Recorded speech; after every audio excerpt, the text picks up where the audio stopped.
Hello viewers, Achinta free coaching চ্যানেলে তোমাদের সকলকে স্বাগত জানাই। আজকের এই ভিডিওটিতে তোমরা যারা কলকাতা বিশ্ববিদ্যালয়ে বিএ ইতিহাস জেনারেল বা পাশে ফোর্থ সেমিস্টারে পড়ছো, তোমাদের যে জিই সিসি 4 পেপারটি রয়েছে আধুনিক ভারতের ইতিহাস, এই পেপারটির একটি গুরুত্বপূর্ণ প্রশ্ন অবশিল্পায়ন। এই অবশিল্পায়নের কারণ এবং তার ফলাফল নিয়ে বিস্তারিত আলোচনা করবো আজকের এই ভিডিও ক্লাসে, এবং আলোচনা শেষের উত্তরটি তোমাদের সামনে আমি তুলে ধরবো। তোমাদের এই পেপারটির একাধিক প্রশ্নের উত্তর আমি ইতিপূর্বে আমার চ্যানেলে আপলোড করেছি। এছাড়া এই পেপারটির সিলেবাস সাজেশন চ্যানেলে আপলোড করা হয়ে গিয়েছে। তোমরা অবশ্যই ভিডিওগুলো দেখে নিও, তার লিঙ্ক দেওয়া থাকবে ভিডিও ডেসক্রিপশন বক্সে। এছাড়া তোমাদের সাজেশনের বাকি যেসব ইম্পর্টেন্ট প্রশ্নগুলো রয়েছে সেগুলো আমি আগামীতে তোমাদের সামনে একের পর এক ভিডিও ক্লাসের মাধ্যমে তার লেকচার এবং ব্যাখ্যা সহ তার উত্তরগুলো তোমাদের সামনে নিয়ে আসবো। তাই আমার এই অচিন্ত ফ্রি কোচিং চ্যানেলটি তোমাদের জন্য ভীষণ গুরুত্বপূর্ণ একটি চ্যানেল হতে চলেছে। তোমরা অবশ্যই চ্যানেলকে সাবস্ক্রাইব করবে, বন্ধুদের কাছে শেয়ার করবে, নিজেদের মতামত কমেন্ট সেকশনে কমেন্ট করে জানাবে, এবং ভিডিওটি ভালো লাগলে অবশ্যই এটা লাইক করবে। তো চলো শুরু করা যাক আজকের ক্লাসের মূল আলোচনার বিষয় কি আমরা একবার বোর্ডে দেখে নিই। দেখো, CU BA history general fourth semester GECC 4, এখানে প্রশ্ন হচ্ছে অবশিল্পায়নের কারণ ও ফলাফল। এটা 10 নম্বর ইম্পর্টেন্ট প্রশ্ন।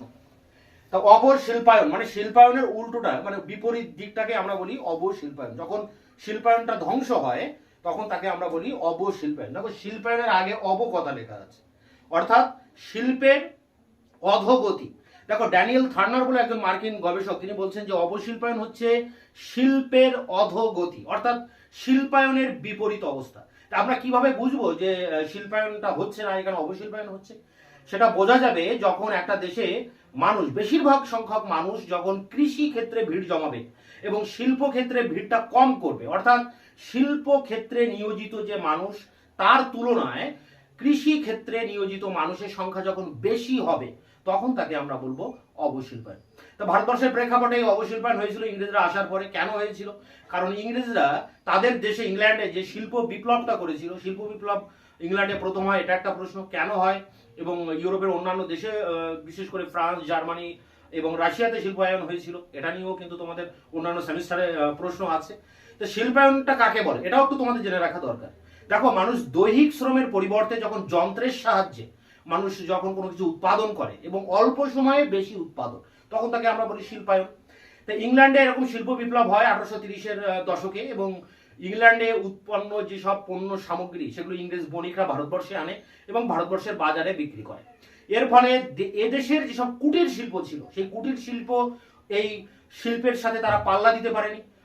ফলে এই দেশীয় যারা তাঁতি বা যারা কুমোর কামার, এই শিল্পীরা তারা বেকার হয়ে পড়ে, তারা কর্মচ্যুত হয়ে পড়ে, কারণ এই অসম বাণিজ্যে তারা এটে উঠতে পারেনি। এছাড়া অন্যান্য অনেক কারণে এই দেশের শিল্প কিন্তু ধ্বংস হয়ে যায়, মানে কুটির শিল্প। তাই এই যে দেশের শিল্পকে ধ্বংস হয়ে গেল বা ইংরেজরা ধ্বংস করে দিলেন, এটাকেই বলা হচ্ছে অবশিল্পায়ন। যদিও অবশিল্পায়ন হয়েছিল কিনা এটা নিয়ে অনেক বিতর্ক আছে। একজন মার্কিন গবেষক ডেভিড মরিস এবং ড্যানিয়েল থার্নার এবং আরো অনেকে বলছেন যে অবশিল্পায়ন ভারতে হয়নি। তার জন্য তারা অনেক কারণ দেখিয়েছেন, এটা আমরা আলোচনা শেষে ব্যাখ্যা করব। এবং তিনি বলছেন যে ভারতবর্ষে যে অবশিল্পায়ন নিয়ে যে কথা বলা হয় যে ইংরেজদের শাসনের ফলে এদেশে অবশিল্পায়ন হয়েছিল, এটা একটা মিথ, মানে উপকথা বা লোককথা, মানুষের জনশ্রুতি। এটা আদপে কিন্তু হয়নি। যদিও এর বিরোধিতা করেছেন অধ্যাপক সব্যসাচী ভট্টাচার্য, বিপিন চন্দ্র, তপন রায় চৌধুরী এবং জাপানি ঐতিহাসিক তরু মাতসুই। তো সেসব বিষয় আমরা পরে আলোচনা করবো। আগে আমরা দেখবো যে অবশিল্পায়নের জন্য প্রপার কি কি কারণ কাজ করেছিল, সেই কারণগুলো আমরা এখানে দেখবো। দেখো, এখানে প্রথম কারণের কয়েকটা পয়েন্ট আমি এখানে মেনশন করেছি। প্রথম যেটা কারণ হচ্ছে মূলধনের অভাব, অর্থাৎ শিল্পায়ন করতে গেলে, একটা কলকারখানা বা একটা ফ্যাক্টরি ইন্ডাস্ট্রি বানাতে গেলে আগে দরকার মূলধন। তো ইংরেজদের হাতে সেই মূলধন ছিল, এবং সেই মূলধনটা তারা কিভাবে বানিয়েছিল? সারা বিশ্ব জুড়ে তারা যে বাণিজ্য করেছিল, যে উপনিবেশে স্থাপন করেছিল, সেই উপনিবেশের ভিতর দিয়ে তারা প্রচুর অর্থ তারা সঞ্চয় করে। সেই অর্থ থেকে তারা আরো বেশি অর্থের জন্য তারা সেই অর্থ শিল্পে বিনিয়োগ করে। অর্থাৎ শিল্পায়ন করতে গেলে দরকার পুঁজি। ইংরেজদের হাতে কিন্তু পুঁজি ছিল, এদিকে ভারতবর্ষের মানুষদের কাছে কিন্তু সেই পুঁজি ছিল না। ফলে পুঁজির অভাবে এদেশে কোনো বড় ধরনের শিল্প বা যেগুলো আমরা হেভি ইন্ডাস্ট্রি বলি সেগুলো কিন্তু গড়ে ওঠেনি এই ব্রিটিশ পিরিয়ডে, কারণ পুঁজির অভাব। এই পুঁজির অভাবের কারণে কুটির শিল্প থেকে বৃহৎ শিল্প কিন্তু এটা পরিবর্তন হয়নি, সেই কুটির শিল্পই থেকে গেছে। এবং একটা সময় এই বড় শিল্পের কারণে কুটির শিল্প কিন্তু ধ্বংস হয়ে যায়। অর্থাৎ মূলধনের অভাব এই অবশিল্পায়নের পিছনে একটা বড় ফ্যাক্টর হিসাবে কাজ করেছিল। পরেরটা দেখো, 2 নম্বর পয়েন্ট কি বলা হচ্ছে যে কোম্পানির একচেটিয়া বাণিজ্য। কোম্পানির একচেটিয়া বাণিজ্য মানে ইংরেজ ইস্ট ইন্ডিয়া কোম্পানি এদেশে আসার পর 1717 সালে ফারুক শিয়ারের কাছ থেকে একটা ফরমান লাভ করে। যাকে আমরা বলি দস্তক, অর্থাৎ তারা মাত্র বার্ষিক 3,000 টাকার বিনিময়ে বাংলাদেশে বিনা শুল্কে বাণিজ্যের অধিকার পায়। মাত্র 3,000 টাকায় তারা এদেশে অবাধে বাণিজ্য করতে থাকে এবং যারা কোম্পানির কর্মচারীরা ছিল তারাও কিন্তু এই দস্তক দেখিয়ে তারাও বাণিজ্য করত এবং এই দস্তক তারা আবার বিক্রি করত। আর এদিকে ভারতীয় যারা বণিক ছিলেন, ব্যবসাদার, তাদের কিন্তু যথারীতিতে সঠিক মাত্রায় যে কর বা ট্যাক্স তাদের দিতে হতো। ফলে একটা অসম লড়াই এই বাণিজ্য ক্ষেত্রে দেখা দিয়েছিল এবং ইংরেজদের এই একচেটিয়া বাণিজ্যের ফলে তারা বেশি সুযোগ সুবিধা লাভ করে এবং তারা বাণিজ্যিকভাবে ফুলে ফেপে ওঠে। এই জন্য ইংরেজ একজন অর্থনীতিবিদ অ্যাডাম স্মিথ, তার একটা গ্রন্থ আছে দ্য ওয়েলথ অফ নেশন। এই গ্রন্থে তিনি মার্কেন্টাইলবাদ যে অর্থনীতি তার ব্যাখ্যা করেছেন এবং তিনি এই গ্রন্থে বলছেন যে ইংরেজদের যে একচেটিয়া বাণিজ্য, এই বাণিজ্য ব্যবসা বাণিজ্যের পক্ষে ক্ষতিকর, মারাত্মক। তা ভারতবর্ষের বুকে এই ইংরেজরা একচেটিয়া বাণিজ্য করার ফলে এই দেশের বণিকরা ক্ষতিগ্রস্ত হয়। তারা ইংরেজদের সাথে ব্যবসায়িক প্রতিদ্বন্দ্বিতায় তারা এটে উঠতে পারেনি এবং একটা সময় তারা কিন্তু অবলুপ্ত হয়, দেখা দেয় কুটির শিল্পের ধ্বংস। এর পরের পয়েন্ট দেখো, ভারতীয় বস্ত্র শিল্পের ধ্বংস সাধন। তো ইংল্যান্ডের কলকারখানা থেকে প্রচুর পরিমাণে এই বস্ত্র, বিশেষ করে ইংল্যান্ডে যে শিল্প বিপ্লব হয়েছিল সেখানে কিন্তু বস্ত্র শিল্পের উপরেই শিল্প বিপ্লব হয়, পরে লৌহ শিল্পের উপরে হয়। তা প্রথম যে লিডিং সেক্টর বলা হয়, মানে প্রথম যে শিল্প বিপ্লব, সেটা কিন্তু বস্ত্র শিল্পের হয় এবং ম্যানচেস্টার, লিভারপুল এইসব জায়গায় যে বড় বড় বস্ত্র কারখানা তৈরি হয়েছিল, সেই কারখানার উৎপন্ন পণ্য সামগ্রী অর্থাৎ বস্ত্র, অল্প দামে ভালো বস্ত্র, এই বস্ত্র ভারতীয় বাজার ছেয়ে যায় এবং এদেশের যারা কুটির শিল্পে যারা তাঁতি, যারা বাড়ি বসে তাঁত সারাদিন হয়তো একটা কাপড় তৈরি করছে, তারা এবং সেটা অনেক বেশি দামে বিক্রি করতে হচ্ছে, নাহলে তার মজুরিটা উঠবে না। তো এই বস্ত্র কেনার কিন্তু কেউ নেই, কারণ অল্প দামে ব্রিটিশ কাপড় তারা পেয়ে যাচ্ছে ভারতীয়রা। ফলে এদেশের কুটির শিল্পের তাঁতিরা কিন্তু মার খাচ্ছে, তাদের যে বস্ত্র বা তাদের উৎপন্ন পণ্য বাজারে কিন্তু টিকতে পারছে না। অর্থাৎ দেশীয় বস্ত্র শিল্প একেবারে ধ্বংস হয়ে যাচ্ছে ইংরেজদের আবির্ভাবের ভিতর দিয়ে। এইভাবে কুটির শিল্প কিন্তু ধ্বংস হচ্ছে। এখানে ড্যানিয়েল ডেফো বলে একজন ব্যক্তি, ইংরেজ লেখক, তিনি একটা গ্রন্থ লিখেছিলেন রবিনসন ক্রুসো। সেই গ্রন্থে বলছেন যে ইংরেজদের থাকার ঘর, শোবার ঘর, রান্নাঘর, সমস্ত ঘরে যেখানে যত কাপড় চোপড়ের দরকার, মানে এমনকি জানলার পর্দা পর্যন্ত, সমস্ত জায়গায় কিন্তু ভারতীয় বস্ত্রের একটা ব্যাপক চাহিদা ছিল। কিন্তু শিল্প বিপ্লবের ফলে সেই চাহিদা ধ্বংস হয়ে যাচ্ছে। চাহিদা যতটা না ধ্বংস হয়েছে, তার থেকে বেশি হয়েছে ইংরেজদের নীতির কারণে। কারণ ইংরেজ গভর্নমেন্ট চায়নি যে ভারতীয় বস্ত্র ইংল্যান্ডে গিয়ে বিক্রি হোক, তার জন্য তারা শুল্ক প্রাচীর তৈরি করে এবং তাদের দেশে যে শিল্প তাকে তারা সংরক্ষণ করে। অর্থাৎ ইংরেজদের এই সংরক্ষণ নীতি বা তাদের এই শুল্ক প্রাচীর গড়ে তোলা, এর ভিতর দিয়ে ভারতীয় বস্ত্র কিন্তু ইংরেজদের বা ইংল্যান্ডের বাজারে ঢুকতে পারেনি, চাহিদা থাকা সত্ত্বেও। তাই এই কারণে একটা সময় দেশীয় শিল্পের অবনতি হচ্ছে। 4 নম্বর পয়েন্ট দেখো, শিল্প বিপ্লব। তো শিল্প বিপ্লব একটা বড় ম্যাটার। ইংল্যান্ডের যে ইন্ডাস্ট্রি হয়, হেভি ইন্ডাস্ট্রি বা শিল্প বিপ্লব, তার ফলে ইংল্যান্ড থেকে উৎপন্ন পণ্য সামগ্রী ভারতের বাজারে চলে আসে এবং তার সাথে পাল্লা দিতে পারে না এদেশের হাতে তৈরি করা যেসব কুটির শিল্প, সেই শিল্প কিন্তু পাল্লা দিতে পারেনি। তাই শিল্প বিপ্লব এদেশের শিল্পকে, অর্থাৎ এদেশের কুটির শিল্পকে কিন্তু ধ্বংস করে দিয়েছিল। তাই ডক্টর রমেশ চন্দ্র দত্ত, একজন ঔপনিবেশিক অর্থনীতিবিদ, তিনি বলছেন যে পাওয়ার লুমের আবিষ্কার। পাওয়ার লুমটা কি না, বস্ত্র শিল্পে এই যে যন্ত্রচালিত তাঁত, হাতে বোনা তাঁত কুটির শিল্পে ভারতীয়রা ব্যবহার করত, আর ইংরেজরা তৈরি করেছিল পাওয়ার লুম অর্থাৎ যন্ত্রচালিত তাঁত। এই যন্ত্রচালিত তাঁতে অল্প সময়ে অনেক বেশি পরিমাণে বস্ত্র উৎপাদন করা সম্ভব। তাহলে এই পাওয়ার লুমের আবিষ্কারের ফলে ভারতবর্ষের কুটির শিল্প ধ্বংস হয়ে যায়, এ দেশের বস্ত্র শিল্প ধ্বংস হয়ে যায়। ডক্টর রমেশ চন্দ্র দত্ত তিনি এই কথা বলছেন। এরপরে দেখো অসম শুল্ক নীতি। তা অসম শুল্ক নীতি দুদিক থেকে রয়েছে। এক, ভারতবর্ষে ইংরেজরা একচেটিয়া বাণিজ্য করছে, তাদের কোনো কর দিতে হচ্ছে না, পাশাপাশি ভারতীয় বণিকদের কিন্তু কর দিয়ে ব্যবসা করতে হচ্ছে, ফলে একটা অসম শুল্কের মধ্যে তারা পড়ছে। এছাড়া ইংরেজরা তাদের বণিকদের স্বার্থ রক্ষার জন্য তারা একটা শুল্ক প্রাচীর গড়ে তুলেছিল, যাতে ভারতীয় বস্ত্র ইংল্যান্ডে না ঢুকতে পারে, আবার ইংল্যান্ডের বস্ত্র যাতে ভারতে প্রবেশ করতে পারে তার জন্য তাদেরকে একচেটিয়া বাণিজ্যের অধিকার দেওয়া হয়েছিল। আর উল্টো দিকে ভারতীয়রা কিন্তু এই অসম শুল্ক নীতির ফলে তারা ধ্বংসপ্রাপ্ত হয়ে গিয়েছিল। এরপরে দেখো অবাধ বাণিজ্য নীতি। তো ইংরেজরা অবাধে বাণিজ্য করতো, কোনো কর দেওয়া লাগতো না এবং এই অবাধে বাণিজ্যের মধ্য দিয়েই এদেশের কুটির শিল্প একেবারে ধ্বংস হয়ে যায়। তো এই যে কারণগুলো আমি এখানে বললাম 1 থেকে 6টি কারণ আছে, এগুলো মেন কারণ। এগুলি ছাড়াও কিন্তু আরো কতগুলি অন্যান্য কারণ রয়েছে কুটির শিল্পের ধ্বংসের জন্য। দেখো, অন্যান্য কারণে প্রথমে বলা হচ্ছে যে দেশীয় শিল্প সংস্থার অভাব। এদেশে কোনো শিল্প সংস্থা, কোনো অর্গানাইজেশন গড়ে ওঠেনি যে ভারতবর্ষে কোনো কুটির শিল্পকে জাগিয়ে তোলা বা অন্য কোনো ভারী শিল্প গড়ে তোলা ইত্যাদি ক্ষেত্রে যে শিল্প সংস্থার প্রয়োজন, যে সংগঠনের প্রয়োজন, সেটা কিন্তু ভারতবর্ষে ছিল না। এছাড়া দেশের যারা রাজারা ছিলেন বিভিন্ন অঞ্চলে, বিভিন্ন প্রদেশে, প্রায় ভারতবর্ষে 600-র উপরে রাজ্য ছিল, এই সব রাজ্যের রাজারা কিন্তু কোনো রকম পৃষ্ঠপোষকতা করেনি এইসব শিল্পগুলি। অর্থাৎ রাজাদের পৃষ্ঠপোষকতার অভাবেও কিন্তু শিল্প ধ্বংস হয়ে যায়, কুটির শিল্প। আরেকটি কারণ হচ্ছে, দেখো, মোগল সাম্রাজ্যের পতনের পর ইংরেজরা যখন ভারতবর্ষে আসে তখন মোগল সাম্রাজ্য ধ্বংস হয়ে গেছে এবং ভারতবর্ষে একটা রাজনৈতিক বিশৃঙ্খলা তৈরি হয়েছে। এই রাজনৈতিক বিশৃঙ্খলা কিন্তু অনেকটা দায়ী ছিল এই কুটির শিল্পের ধ্বংসের জন্য। এবং আরেকটি কারণ যেটা, যে ইংরেজরা যখন, তারা তো ইংরেজি জানে, বাংলা জানতো না, এদেশে এসে ব্যবসা বাণিজ্য করার সময় তারা এদেশের বণিকদের কাছ থেকে, কারিগরদের কাছ থেকে যেসব মালপত্র কিনতো, তারা কিন্তু একজন করে মাঝখানে একটা দালাল নিযুক্ত করেছিলেন, যাদেরকে বলা হয় কুঠিয়াল বা গোমস্তা। তো ইংরেজদের এই সেকেন্ড হ্যান্ড যারা ছিল, এই গোমস্তা, কুঠিয়াল, তারাও কিন্তু অত্যাচার করতেন এই সব বণিকদের উপরে, সব তাঁতিদের উপরে, কুমোর কামারদের উপরে। ফলে তাদের অত্যাচারের ফলে কিন্তু কুটির শিল্প মাথা তুলে দাঁড়াতে পারেনি এবং কুটির শিল্প একটা সময় ধ্বংস হয়ে যায়। তা অনেকগুলো কারণ বললাম, এই সব কারণের ফলেই কিন্তু অবশিল্পায়ন হয়েছিল এবং অবশিল্পায়নের কারণ বললাম এগুলো। এরপরে যেটা দেখবো সেটা হচ্ছে ফলাফল। দেখো, 10 নম্বরের প্রশ্ন হতে পারে, কিন্তু এটা কিন্তু 5 নম্বরের টিকা হিসাবেও তোমাদের আসতে পারে। সেখানে কারণ বলতে পারে 5 নম্বরের টিকা, বা ফলাফল বলতে পারে 5 নম্বরের টিকা। এরপরে আমরা যে বিষয়টি আসবো সেটি হচ্ছে ফলাফল। তো দেখো, ফলাফলটা খুব এফেক্টেড হয়েছিল ভারতবর্ষে, বিশেষ করে বাংলাদেশের উপরে, বাংলাদেশের অর্থনীতির উপরে এর একটা বিরূপ প্রভাব পড়েছিল। আর যখন অর্থনীতির উপর প্রভাব পড়ছে, তখন তার প্রভাব গিয়ে পড়ছে সামাজিক ক্ষেত্রে, এবং সামাজিক ক্ষেত্রে এবং অর্থনৈতিক ক্ষেত্রে এই অবশিল্পায়নের একটা মারাত্মক কুপ্রভাব পড়েছিল। প্রথম যেটা প্রভাব, দেখো, কর্মহীনতা। তো এদেশের লক্ষ লক্ষ যারা হচ্ছে তাঁতি, কুমোর বা যারা শিল্পী, তারা কিন্তু বেকার হয়ে গিয়েছিল এই অবশিল্পায়নের ভিতর দিয়ে। কুটির শিল্প ধ্বংস হয়ে গেলে তারা কর্মচ্যুত হয়ে পড়ে।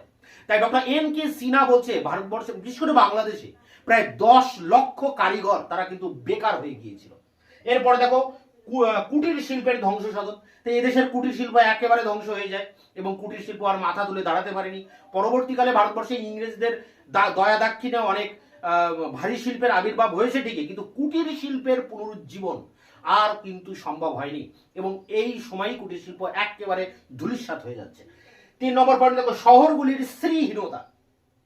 কুটির শিল্পের ধ্বংসের ফলে বাংলাদেশের অনেক নামি দামি যেসব শহর ছিল, যেমন মুর্শিদাবাদ, ঢাকা, এইসব শহর কিন্তু শ্রীহীন হয়ে পড়ে এবং এইসব জায়গার যারা কর্মহীন তাঁতি বা অন্যান্য যারা কারিগর, তারা এইসব শহর ছেড়ে অন্যত্র কাজের সন্ধানে চলে যায়। ফলে শহরগুলি হয়ে পড়ে শ্রীহীন, জনশূন্য।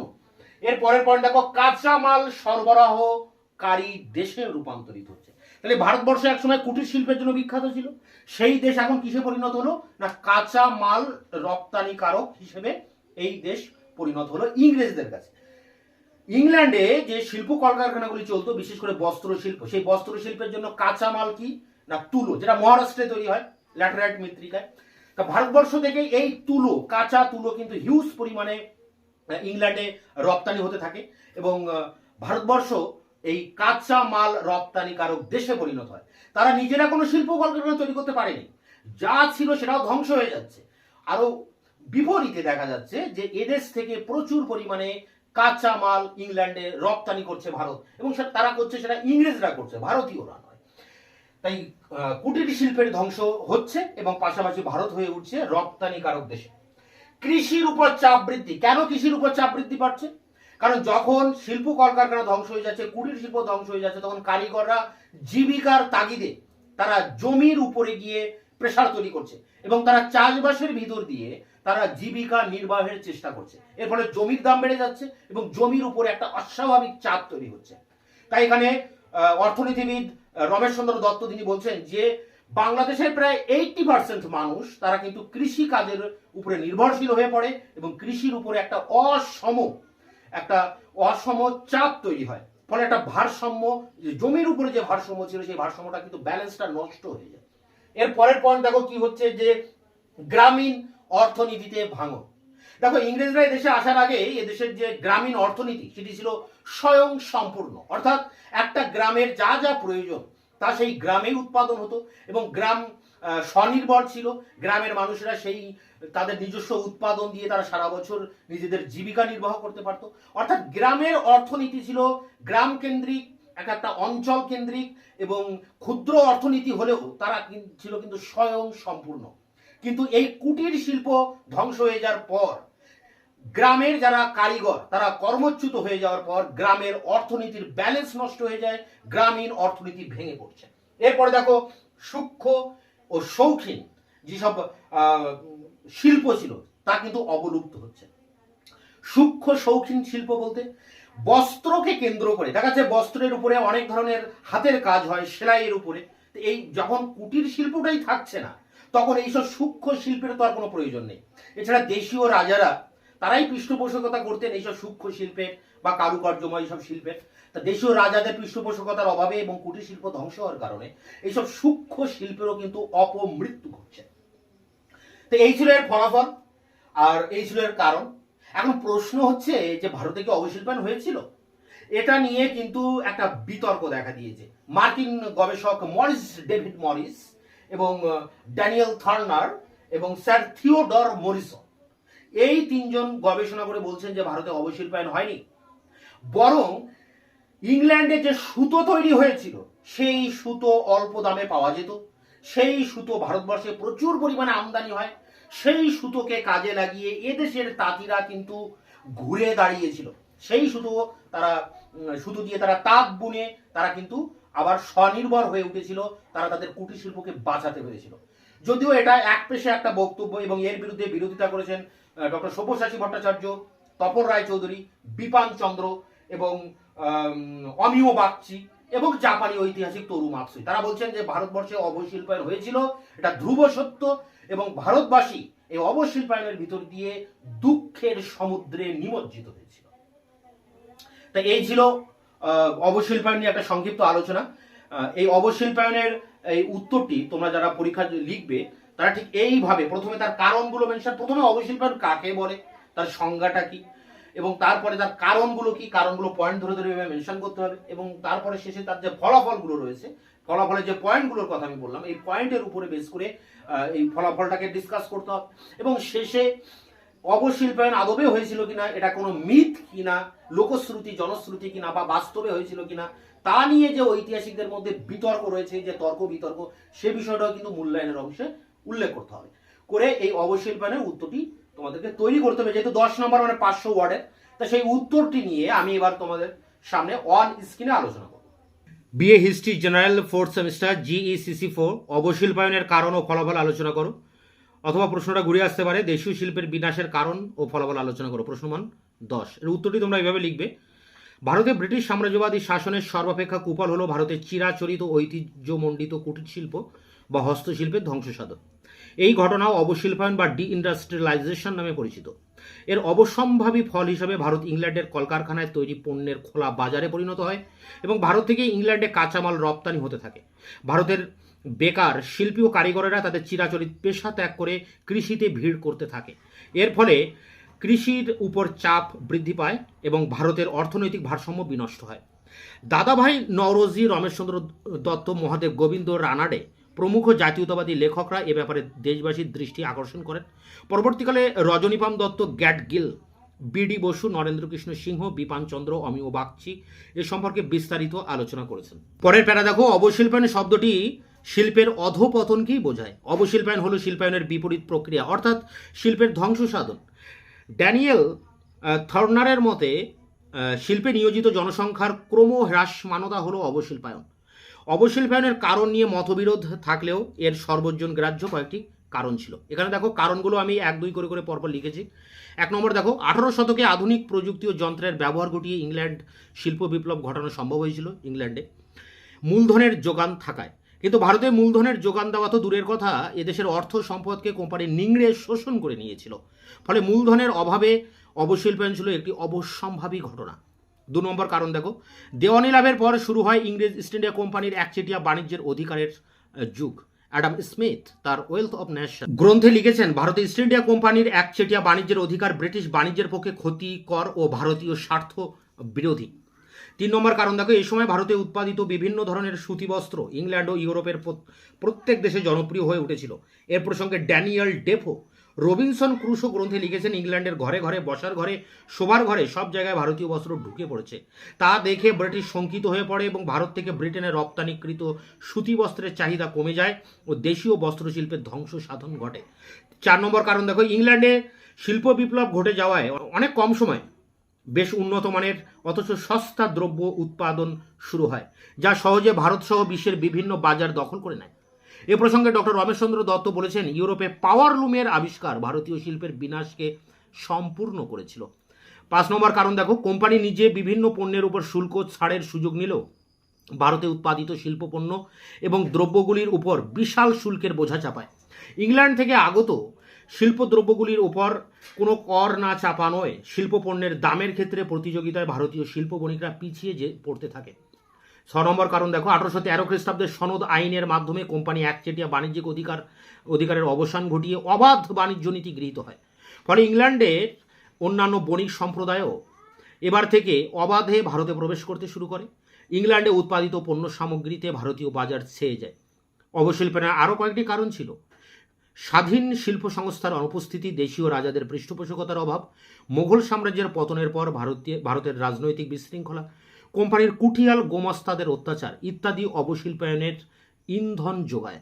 এবার ফলাফল নিয়ে আলোচনা করা হবে। দেখো, ব্রিটিশ ভারতে অবশিল্পায়নের ফলাফল ছিল অত্যন্ত সুদূরপ্রসারী। অবশিল্পায়নের ফলে ভারতীয় হস্তশিল্পী এবং কারিগর শ্রেণী কাজ হারিয়ে বেকার হয়ে পড়ে। কারিগর ও শিল্পীরা পৈতৃক কাজ ছেড়ে অন্য জীবিকা গ্রহণে বাধ্য হয়। নরেন্দ্রকৃষ্ণ সিংহের মতে শুধু বাংলাতেই 10 লক্ষ লোক জীবিকা হারিয়েছিল। অবশিল্পায়নের ফলে কুটির শিল্পের ধ্বংসসাধন সম্পূর্ণ হয়।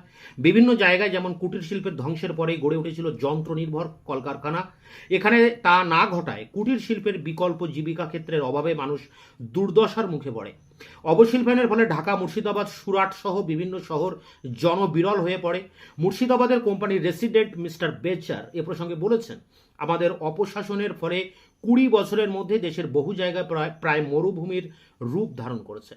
পরের প্যারা দেখো, অবশিল্পায়নের মাধ্যমে ভারতবর্ষ পরিণত হয়েছিল কাঁচামাল সরবরাহের দেশে। রেলপথ চালু হলে ভারত থেকে কাঁচা রেশম, নীল, চা, কাঁচা তুলো প্রভৃতি ব্রিটেনে সরবরাহ শুরু হয়। কাজ হারানো শিল্পী ও কারিগররা বিকল্প কর্মসংস্থানের অভাবে কৃষিক্ষেত্রে ভিড় জমায়, ফলে কৃষির উপর চাপ বাড়ে। রমেশচন্দ্র দত্তের মতে জনসংখ্যার শতকরা 80% কৃষিকাজের উপর নির্ভরশীল হয়ে পড়েছিল। অবশিল্পায়নের ফলে ভারতীয় গ্রামীণ অর্থনীতিতে ভাঙন ধরে। স্বয়ংসম্পূর্ণ গ্রামগুলি অর্থনৈতিক সমস্যায় জর্জরিত হয়ে পড়ে। অর্থনীতি সম্পূর্ণরূপে কৃষিকেন্দ্রিক হয়ে পড়ে। ফলে কৃষি মরশুম বাদে অন্য সময় মানুষের কাজ না থাকায় সার্বিকভাবে গড় আয়ও কমে যায়।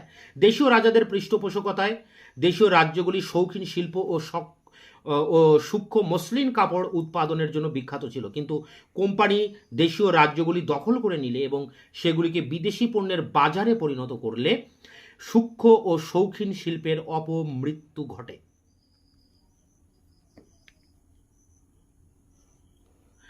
পরের প্যারাগ্রাফে কি বলা হচ্ছে, শিল্পায়নকে বহু সমালোচক গবেষক অলিক কল্পনা বলে উল্লেখ করেছেন। অবশিল্পায়ন অলিক কল্পনা কিনা এ নিয়ে Daniel Thorner, Morris David Morris, sir Theodore Morrison প্রমুখের মধ্যে তীব্র মতভেদ রয়েছে। মার্কিন গবেষক মরিস ডেভিড মরিস বলেছেন, অবশিল্পায়নের ধারণা জাতীয়তাবাদী ঐতিহাসিকদের প্রচারিত এক অলিক কল্পনা, মানে মিথ। কিন্তু ডক্টর সব্যসাচী ভট্টাচার্য, ডক্টর অমিয় বাগচি, ডক্টর তপন রায়চৌধুরী, ডক্টর বিপান চন্দ্র প্রমুখ মনে করেন অবশিল্পায়ন একটি বাস্তব ঘটনা এবং তা ভারতবাসীকে দুঃখ দুর্দশার তিমিরে নিক্ষেপ করেছিল। জাপানি ঐতিহাসিক তরু মাসুই 1968 খ্রিস্টাব্দে প্রকাশিত এক প্রবন্ধে মরিসের যুক্তি খণ্ডন করে দেখিয়েছেন যে 19 শতকে তাঁতিদের সংখ্যা ভয়াবহ রূপে কমে যায় এবং তাদের অবস্থার অবনতি হয়। তিনি পরিসংখ্যান দিয়ে দেখিয়েছেন যে ভারতে যে পরিমাণ সুতো এসেছিল তার চেয়ে অনেক বেশি পরিমাণ তৈরি কাপড় আসে। ইংল্যান্ডে তৈরি কাপড় এদেশের বাজার দখল করার অনেক পরে ভারতে সুতো আমদানি শুরু হয়। ততদিনে ভারতীয় বস্ত্রশিল্প সম্পূর্ণ ধ্বংস হয়ে গেছে। তো এই ছিল অবশিল্পায়নের কারণ ও তার ফলাফল নিয়ে। তোমাদের সাজেশনের বাকি প্রশ্ন উত্তর নিয়ে আমি খুব তাড়াতাড়ি তোমাদের সামনে আবার ভিডিও ক্লাস নিয়ে আসছি। ততক্ষণে তোমরা চ্যানেলকে সাবস্ক্রাইব করবে, বন্ধুদের কাছে শেয়ার করবে, নিজেদের মতামত থাকলে কমেন্ট সেকশনে কমেন্ট করে জানাবে এবং ভিডিওটি ভালো লাগলে অবশ্যই লাইক করবে।